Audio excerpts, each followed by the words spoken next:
కాదు. ఏమని విశ్వసించాలి మనం? యేసుక్రీస్తు దేవుని కుమారుడని నమ్మాలి. ఆమె ఆయన దేవుని కుమారుడని నమ్మాలి.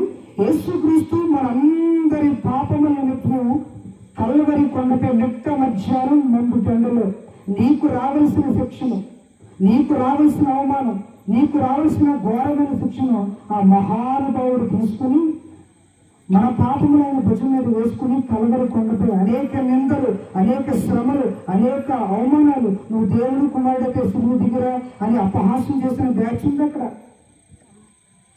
ఇవన్నీ ఎవరి కోసం అని పడ్డాడు చెప్పండి.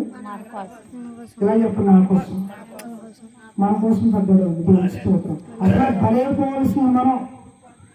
ఆయన ఎంత మంచి దేవుడు అంటే, ఎంత ప్రేమ కలిగిన వాడంటే, మరణము పొందేంత ప్రేమ దీనికి దేవుని స్తోత్రం. నిట్ట మధ్యాహ్నం మండు టెండలో రక్తసిద్ధమైపోయాడు.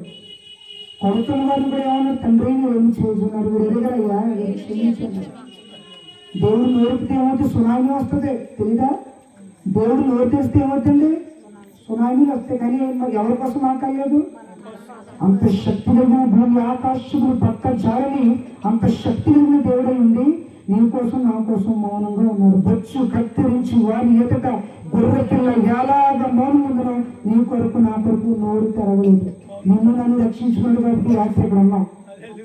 నిన్ను నన్ను రక్షించుకుని రాత్రి ఇక్కడ ఉన్నాం. దేవుని స్తోత్రం. ప్రభు ప్రేమ అంత గొప్పది. దేవుని స్తోత్రం. ప్రభు అన్నాడు, విశ్వసించేవాడు నిత్యత్వంలోకి వస్తాడు. ఎవరిని విశ్వసించాలి? యేసు ప్రభు దేవుని కుమారుడు నమ్మాలి. యేసు ప్రభు నా పాపముల కోసం చచ్చిపోయాడు అని నమ్మాలి. రెండు, యేసు ప్రభు చనిపోయి ఆదివారం పునరుద్ధారుడే లేచడని నమ్మాలి. స్తోత్రం. మన దేవుడు ఎవరండి? పునరుద్ధానుడు. తాగిరట్ట కాదు, పునరుద్ధానుడు, మాట్లాడే దేవుడు. దేవుని స్తోత్రం. నువ్వు ఏ సమయంలో ప్రార్థించిన సిద్ధంగా ఉంటాడు. దేవుని స్తోత్రం.